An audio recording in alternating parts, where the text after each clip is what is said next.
Je pense que nous n'avons plus besoin de preuves. C'est là d'une évidence claire.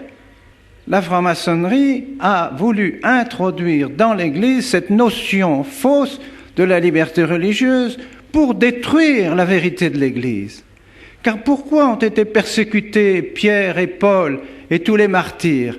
Parce qu'ils étaient chrétiens, parce qu'ils portaient le nom de chrétiens, c'est-à-dire qu'ils étaient disciples de notre Seigneur Jésus-Christ. Et parce que ces disciples de notre Seigneur Jésus-Christ et cette religion se disaient la seule vraie, et étaient en train de convertir tous les disciples de toutes ces fausses religions, de toutes ces divinités païennes, de tous ces faux cultes. Les disciples étaient en train de se convertir à la religion seule vraie, à la religion de notre Seigneur Jésus-Christ. Alors le nom de chrétien est devenu en haine pour tous ceux qui étaient les disciples de ces religions.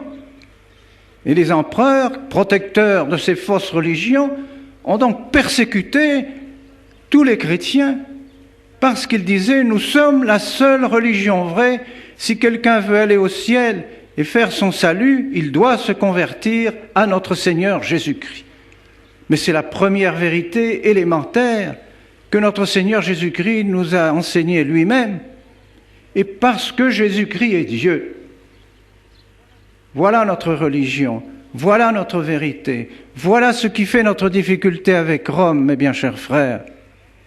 Si vous nous demandez pourquoi toujours ces difficultés avec Rome?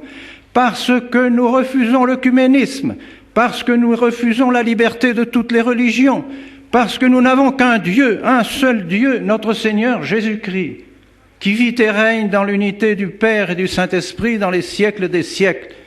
Nous répétons cela à toutes nos oraisons, nous répétons cela dans toutes nos prières.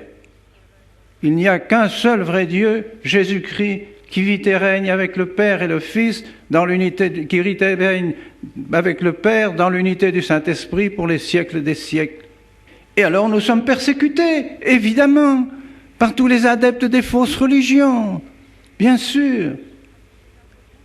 Et nous sommes persécutés aujourd'hui, vous, mes bien chers frères, nous qui ici, soit membres de la fraternité, soit non membres de la fraternité, qui défendons ces valeurs, qui défendons cette vérité de la religion chrétienne.